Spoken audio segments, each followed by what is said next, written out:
further clarified.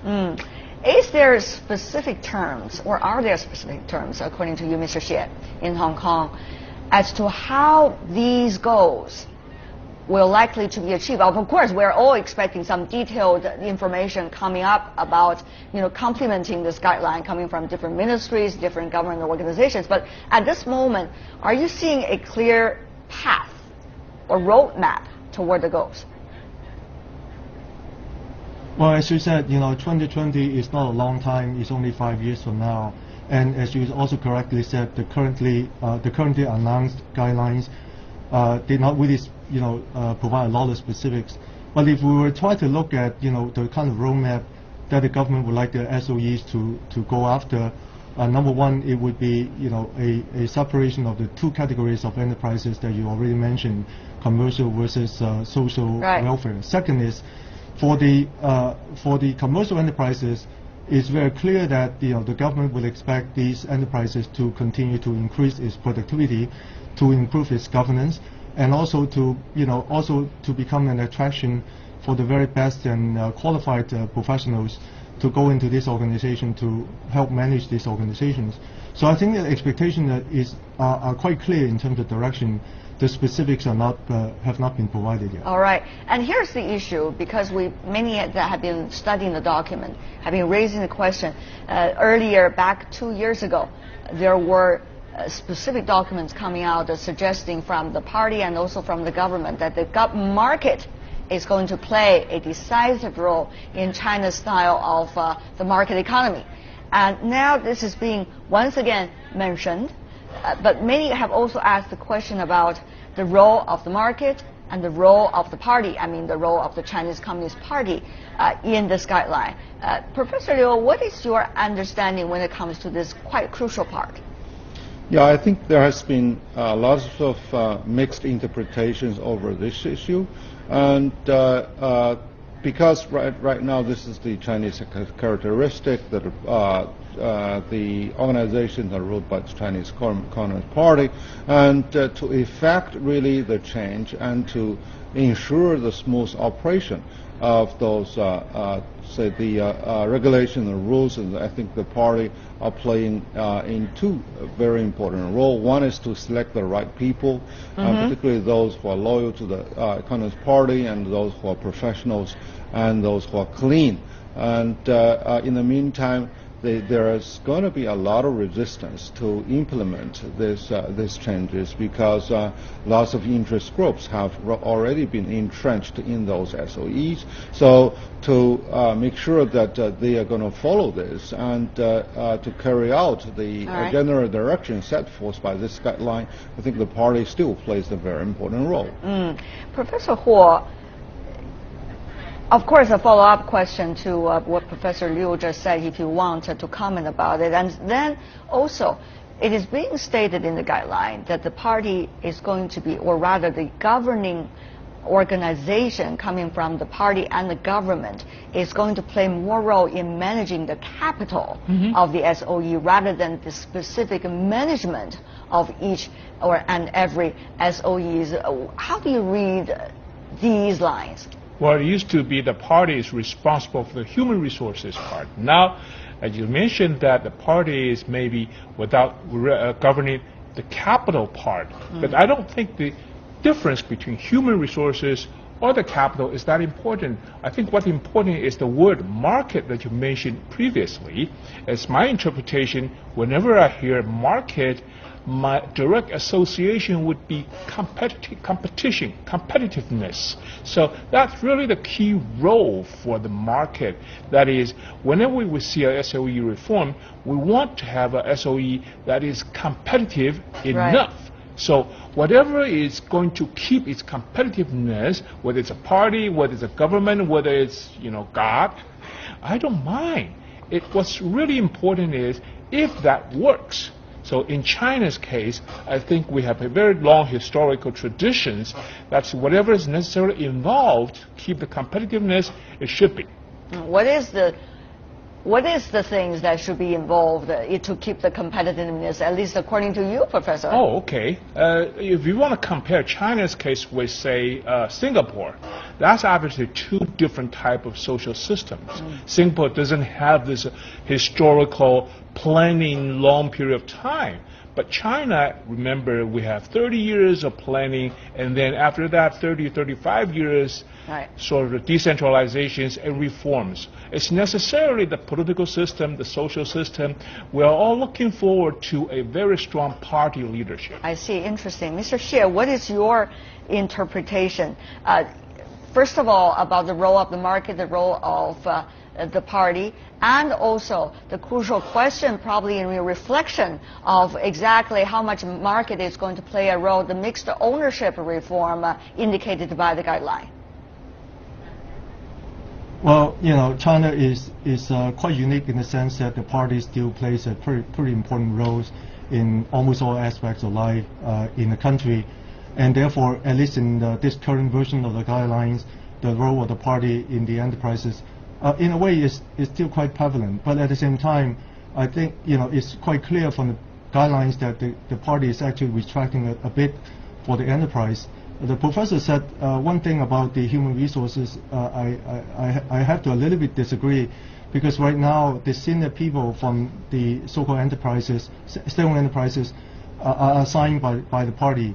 In the future, according to the guidelines, it would be a separation. In other words, the senior executive of the enterprise would be appointed by the board. So the board of directors is going to play a very important role in the governance, and I believe that is very critical for this round of the reform for the SOEs in China. And therefore, who is there to select the board?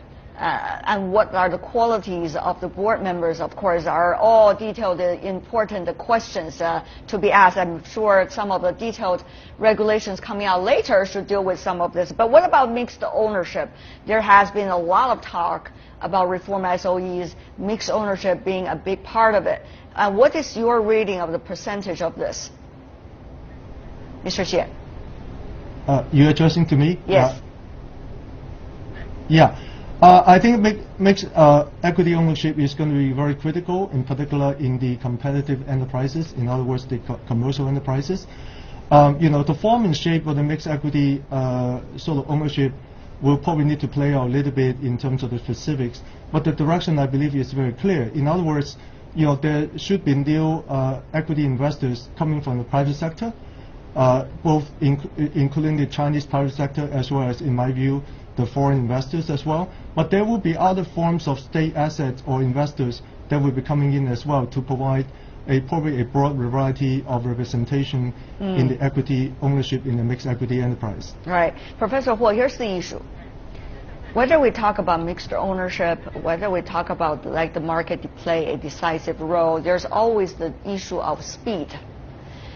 What do you think should be the right and the most appropriate speed in terms of inviting all of these factors and elements come into playing? Of course, I'm posing a very challenging question for you. I'm not sure even the policymakers have figured that out. But at the moment, what do you think about the issue of speed vis-a-vis efficiency, vis-a-vis real implementation? Well, the speed of light, nobody can exceed that. But I remember I said before that this document is forward-looking, that is listed very clearly about what's going to be achieved by year 2020, and then there are numbers, there are percentage, there are also very clear guidelines. So I think there's implicit speed defined in whatever we're trying to interpret.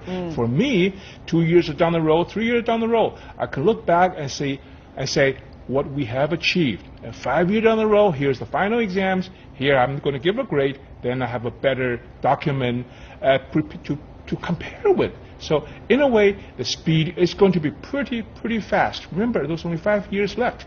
Only 5 years left, exactly. Professor Liu, back in the 90s, we all remember very well, you also mentioned at the very beginning, the three of you, the kind of SOE reforms. At the time, SOE was suffering a great deal, and it had to survive, and therefore tremendous operation was done to the SOEs under the leadership of then the Premier. And then what about now? 30 million to 35 million people were laid off during the last round of SOE reform. That was quite a pain, but that was necessary. And now, how much pain can we bear? And how about the balance between the pain and the speed and efficiency? So right now, I think the biggest burden for the SOE, as many of those executives have complained, is that they are running the society still, meaning that they are responsible for so many retirees, and the welfare system for those retirees have not been socialized. And then the sort of policy guideline may create the different directions for the management so that they will not be able to seek profit directly. So I think now to clarify the different categories, this can really make it very clear that, well, should I go for social goods or should I go for public goods in the end for profitability? I think that's a very important issue. But also the sort of downsizing, I think, is really necessary, but it won't be as dramatic as 10 years ago. All right. And but the sophistication would be far more challenging than 10 years ago, on the other hand, because you see there are more entrenched interest groups, and there are a chain of interests along the SOEs, and the resistance can be even higher, because the sort of the resisting parties are really getting more and more cunning and smart. It's not just what you said, what you call interest groups. There's also an important issue, that is Chinese economy. The growth rate of the Chinese economy is very different from what it was like 10 years ago or even 20 years ago. And here, the mission of this reform, Mr. Tse, some would argue, would have a lot to do with China's future overall landscape of reform as a whole, and also, meanwhile, reverse the slow down the economic growth rate trend that this country is facing right now. I don't know, how do you buy this argument? I think you have pointed out a very, very important element of this reform.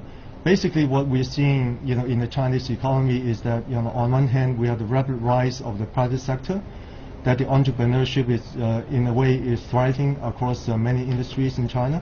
At the same time, the SOEs will need to undergo reform of its own, like what we've been talking about. In my view, the two sectors are going to be like the two major pillars to the Chinese economy going forward, and fundamentally, in my view, is going to redefine how China will look like from an economic standpoint in 5 or 10 years from now. I see. Professor Huo, final words from you as well. Transition from plain economy to market economy requires reform. In China, the reform about SOE is desperate, and definitely we need a new style of SOE. All right. And with that, we come to the end of this discussion about the SOE reform. For now, there will be many other discussions, I'm sure, for the near future to come. For now, thank you so much, Professor Liu Baozheng and Professor Huo Deming with us here in Beijing, and also Dr. Tse in Hong Kong with us. Thank you, gentlemen, for being with us.